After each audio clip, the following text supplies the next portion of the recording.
네, 서동수의 글로벌 마켓 리더 메리츠 종무증권 서동수 대리와 얘기를 나눠보도록 하겠습니다. 안녕하십니까? 네, 안녕하세요. 네. 자, 오늘 서동수 대리가 준비한 내용들 어떤 내용인지 먼저 확인을 해보도록 하겠습니다. 자, 첫 번째 이슈는 중국의 의한입니다. 네. 뭐 아직까지 중국을 위한까지는 아닙니다만 전체적으로 이제 중국에 의한 이제 판이 짜지고 있는 그런 모습입니다. AIIB 최근에 좀 호주까지 뭐 미군의 아군이라고 했던 이 호주까지 가입을 한다고 지금 선언을 하면서 상당히 좀 판이 커지게 됐습니다. 예, 맞습니다. 최근 들어서 AIB 소식을 주간 단위로 제가 한 3번, 4번이나 이렇게 말씀을 드리는데요. 그만큼 중국이 지금 전 세계 금융시장이라든가 증시에서 미치는 영향력, 경제력 자체는 상당히 크고 앞으로도 굉장히 크게 육성될 가능성이 높다고 보시면 될 것 같습니다. 그렇기 네. 때문에 미국도 처음에는 자기가 대주주로 있는 월드뱅크라든가 아시아 디벨롭먼트 뱅크, 일본과 같이 함께 이런 쪽에 이제 위상이 이제 조금 줄어들 것을 우려를 해서 굉장히 좀 대립각을 세웠다가 워낙 이 주류로 아무래도 AIIB가 중국 자본에 의해서 하는 AIIB가 이제 완전히 경제 제 시대에서 주류로 자리를 잡는 모습들을 자기네들이 보면서 인정을 하고 협력을 하는 이러한 스탠스로 지금 좀 전환한 모습을 좀 보시면 될 것 같고요. 그리고 그림 한번 보시면 지금 AIIB 창립 멤버가 지금 한 30개국 이상으로 지금 처음 늘어났다고 보시면 되겠습니다. 네. 왼쪽에 이렇게 국가별 이렇게 국기들이 이렇게 나와 있는데 우리나라도 있겠습니다만 어쨌든 지금 제가 세보니까 32개국 정도 일본하고 이제 한 개국 정도는 좀 더 이제 앞으로 오른쪽 하단에 있는 이제 추가될 수가 있는데 어쨌든 상당히 좀 의미 있는 수준으로 늘었다라고 정리를 해드리면 될 것 같습니다. 네. 처음에는 미국 굉장히 좀 반발이 거셌거든요. 네, 처음에 이제 가입 러시가 있었고 이후에는 미국도 이제 AIIB와 좀 협조하는 방향으로 바꾸게 되면서 우리나라 같은 경우에도 그리고 호주 같은 경우에도 조금 좀 순조롭게 가입을 하지 않았나 이런 생각이 들어요. 최근에 좀 미국 반응이 좀 바뀌고 있는데 외신 측 어떻게 좀 보고 있을까요? 일단 이제 블룸버그에 따르면 이제 미국의 동맹국인 호주가 AIIB 가입으로 인해서 기존 미국이라든가 일본이 이제 주도를 하고 있는 아시아 디벨롭먼트 뱅크의 영향력이 지속적으로 이제 약해질 가능성이 굉장히 커졌다라고 얘기를 했었고요. 그리고 지금 보아오 포럼이 이제 중국에서 이제 폐막을 했는데 예전에 이제 스위스의 다보스 포럼에 가짜다, 가짜판이다. 아무도 관심이 없다가 이번에 보아오 포럼에서 이제 16개국 정상이었나요? 이렇게 모이면서 모든 이 세계 이목이 보아오 포럼에 상당히 좀 주목이 됐었고 사실 그곳에서는 지금 이제 AIIB 그러니까 중국의 1:1로 전략가 맞물려서 이런 이제 금융 지원이 AIB로 비롯해서 나올 것이다라는 이런 것들이 이제 집중적으로 좀 논의가 됐었거든요. 그래서 이런 걸로 인해서 좀 달라진 좀 위상을 느낄 수 있는 부분이 아니었나라고 보시면 될 것 같고요. 네. 그리고 또 중국 이제 인민은행장에 대한 이제 인터뷰가 한번 있었는데, 네.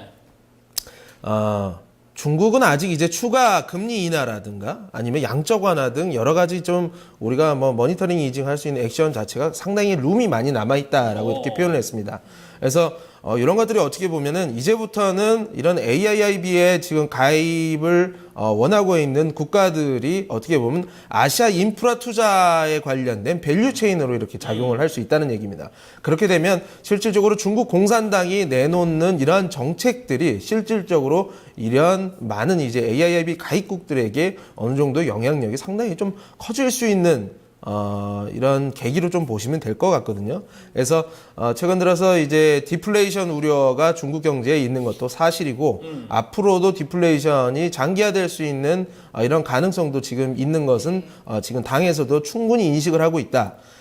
이러한 것들이 실질적으로 중국의 고용이라든가 그리고 임금 등에 좀 영향을 미치게 되면 중국은 추가 양적 완화라든가 금리 인하의 카드를 들고 올 것이다라고 분명히 이렇게 얘기를 했습니다. 네. 네, 그래요. 사실 개인적으로는 이 AIIB 환영하지 않습니다. 왜냐하면 저희는 참 방송할 때 발음하기 너무 힘들어요. 그렇죠? ADB 얼마나 편합니까? 근데 AIIB 좀 불편하긴 합니다.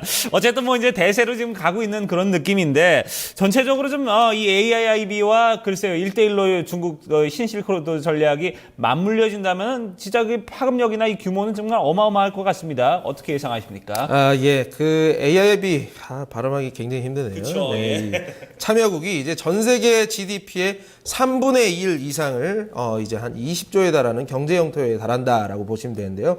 그림에 보시다시피 앞으로 가면 갈수록 이런 전 세계 그 GDP 대비해서 중국이라든가 이제 기타 아시아 신흥국들의 GDP는 계속 높아지게 될 것이다. 아니 이 말씀은 뭐냐면요.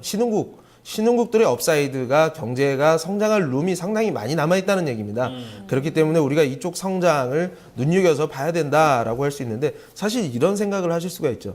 아니 중국이 그렇게 혼자서 그 지분 50% 가까이 가져가면서 주도를 하는데 과연 기타 국가들이 그렇게 중국을 따라서 가져갈 것이냐 이런 좀 생각을 많이 하실 수가 있는데요. 다음 그림을 보시면 실질적으로 선진국 대비해서 신흥국들의 인프라가 굉장히 열악합니다. 이 보시면 맨 위에가 이제 일본, 그 다음에 독일, 뭐 이제 미국 이런 식으로 되어 있는데 이제 그 도로, 철도 그리고 이제 항공 뭐 이렇게 보시면 될 것 같아요. 이렇게 보시면 이 하위에 이제 그 AIIB에 들어가 있는 주변 여타 국가들 뭐 중국을 대비해서 뭐 사우스 아프리카든가 뭐 에티오피아는 아예 뭐 이거 뭐 철도 아예 없어요. 네. 거의 없는 수준이에요. 그래서 이런 것들이 앞으로 업사이드가 상당히 많다는 얘기입니다. 중국이 그 수많은 외환 보유고를 가지고 여기에다 뿌려주겠다는데 여기에서 싫다고 할 만한 나라가 분명히 있을까? 진짜 있을까? 이런 이해관계가 진짜 맞아떨어진다는 얘기죠. 네. 그렇기 때문에 이런 것들은 현실화될 가능성이 상당히 높다. 그래서 다음 그림을 보시면 중국이 이제 구상하고 있는 이 파란색으로 저 점선으로 나와 있는 해상 실크로드와 그 빨간색으로 나와 있는 이제 육상 실크로드 이런 것들이 만약에 완전히 이제 완비가 되게 되면 누군가는 분명히 지어야 되겠지만 이런 것들이 완벽하게 이제 준비가 되게 되면 이 아시아권, 이 실크로드를 중심으로 하고 있는 아시아 이 경제블록 안에서 운송량 자체가 지금 대비해서 5배에서 7배가 늘어날 수 있다라는 측면을 한번 우리가 생각을 해봐야 됩니다. 그래서 이런 것들은 파급 효과가 상당히 클 것이다라고 보시면 될 것 같고요. 그 전에, 그 다음으로 보시면 그 전에 과연 이거 누군가가 철도, 도로, 항구, 공항, 뭐 에너지, 뭐 이런 것들을 누군가가 힘을 써가지고 분명히 돈을 들여서 분명히 해야 된다는 얘기인데 이런 쪽에 그림을 한번 보시면 화학, 석유, 철강 우리가 전통적으로 이제 큰 사이클은 끝났습니다라고 제가 자주 표현을 드리던 이러한 2차 제조업 섹터들이 네. 실질적으로 이런 이제 인프라 투자의 그 건설에 있어서 맞물려 가지고 제2의 중흥기를 가져갈 수도 있다라는 우리가 상상을 충분히 해봐야 된다는 얘기입니다. 분명 중국이 주도를 해서 중국 업체들이 만약에 가져갈 가능성이 상당히 크기는 합니다. 네네. 하지만 우리의 실크로드를 이제 한반도까지 이렇게 끌어내리게 되면 우리도 이제 어느 정도는 충분히 참여를 할 수 있다라는 점. 그리고 이런 부분에 대해서 우리가 준비를 해놔야지 실질적으로 수급이 받쳐져서 이러한 섹터들에 돈이 흘러 들어가는 이런 상황이 됐을 때 고민을 하지 않고 우리가 다시 여기에다가 매수를 늘릴 수 있다는 얘기죠. 그렇기 때문에 여기에 대해서 다시 한번 생각을 한번 해보시면서 이 섹터 내 종목들도 우리가 한번 준비를 해놔야 된다라고 말씀을 드리겠습니다. 네. 자, 결국 이제 첫 번째 이슈 중국의 의한이었습니다만 뭐 중국을 위한 부분도 있습니다만 다른 나라를 위한 어떤 여러 가지 좀 매력을 또 갖고 있기 때문에 이런 부분에서 AIIB의 파급력이 계속해서 좀 커지고 있다. 이런 부분에 대해서 저희가 얘기를 나눠봤고요. 관련 섹터들 같이 한번 좀 짚어봤습니다. 첫 번째 이슈 여기서 이제 마무리를 짓도록 하죠. 네, 이어서 두 번째 이슈 확인해 보도록 하겠습니다. 네, 한국산 전용물에 대한 주제입니다. 네, 중국의 알리바바에 이어서 두 번째로 큰 온라인 쇼핑몰에 뭐 한국산 전용관이 생겼다 이런 이슈에 좀 주목을 하셨어요. 예, 맞습니다. 그 JD.com에서 한국 그 류창둥 회장이라는 분, JD.com 회장께서 한국에 오셔가지고 한국 이제 비즈니스를 하시는 여러분들을 많이 모아가지고 이제 뭐 이제 작은 미팅을 하셨다고 하는데요. 이런 것들이 상당히 좀 의미가 있는 구간이 되지 않겠느냐 저는 생각을 하고 있습니다. 네. 자, 일단 뭐 한국산 전용모를 지금 개설을 하겠다 이런 부분인데 글쎄요, 요즘 이런 부분에 대해서 계속해서 좀 어떻게 보면 이제 이렇게 국내에 와서 홍보를 했다는 것도 이제 우리나라와 어떤 이런 이 물량에 대한 어떤 네트워크 이런 것들을 좀 강화해 보겠다 좀 이런 의지가 있지 않나 하는 생각이 드는데 외신에서는 좀 이런 부분 어떻게 바라보고 있습니까? 이제 실질적으로 이제 월스트리트저널에 따르면 한국의 브랜드력 자체가 중국 내에서 상당히 높다는 것을 어디에서나 확인을 할 수가 있는데 실질적으로 중국인이 한국산 제품을 사려고 했을 때 원래 어디를 찾아보겠습니까? 인터넷에 맨 먼저 들어가 보겠죠. 근데 들어가 보니까 이게 뭐 영어라든지 뭐 중국어로 준비는 돼 있는데 무슨 뭐 주민번호를 누르라고 하느니 뭐 액티브엑스라느니 말도 안 되는 것들이 나오게 되면서 실질적으로 지금 구매가 굉장히 어렵다라는 얘기죠. 그래서 한국인들이 굉장히 원시적인, 그러니까 중국인들은 원시적인 방법을 사용을 할 수밖에 없는 거예요. 한국에 와서 직접 사간다는 얘기입니다.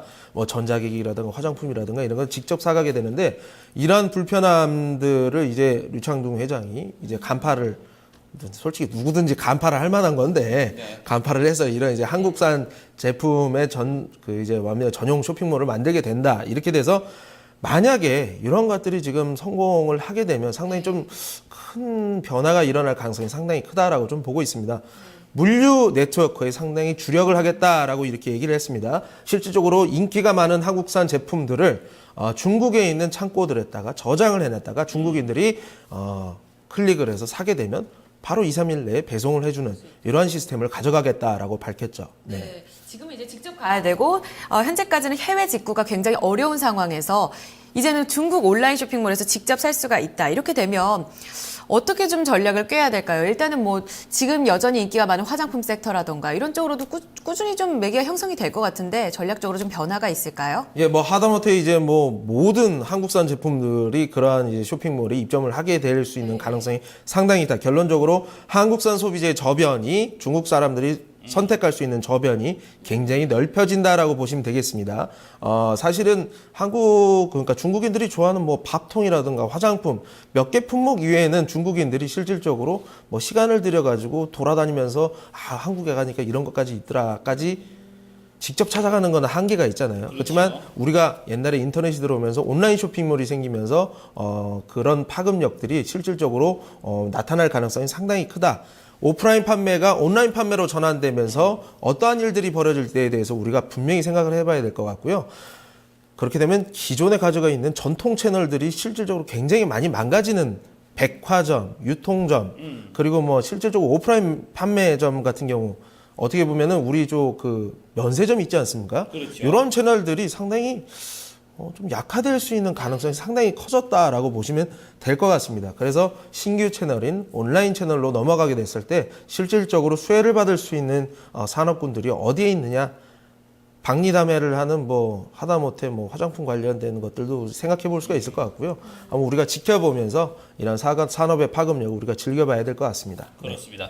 좀 이런 부분도 우리가 좀 역으로 좀 생각해야 될 부분도 있지 않나 하는 생각이 듭니다. 아까 뭐 서동수 대리가 얘기했듯이 우리나라 온라인 쇼핑몰 같은 경우는 뭐 액티브엑스라든지 여러 가지 좀 우리만의 어떤 좀 여러 가지 좀 문제점들 때문에 해외에서 좀 직접 구매하기 좀 어려운 부분인데 이런 부분을 좀 어떻게 좀 수정을 한다면은 중국인들의 돈을 우리가 좀 직접 좀 거둬들일 수 있는 이런 또 사업을 또 해볼 수 있지 않을까 이런 생각이 드니까 이런 부분에 대해서도 좀 앞으로 좀 파급력들 좀 계속해서 좀 우리가 좀 예측을 좀 해보면 좋을 것 같습니다. 두 가지 이슈 여기서 마무리 짓도록 하겠습니다. 글로벌 마켓 리더 메리츠 종금증권 서동수 대리와 함께했습니다. 감사합니다, 대리님. 예, 감사합니다. 네.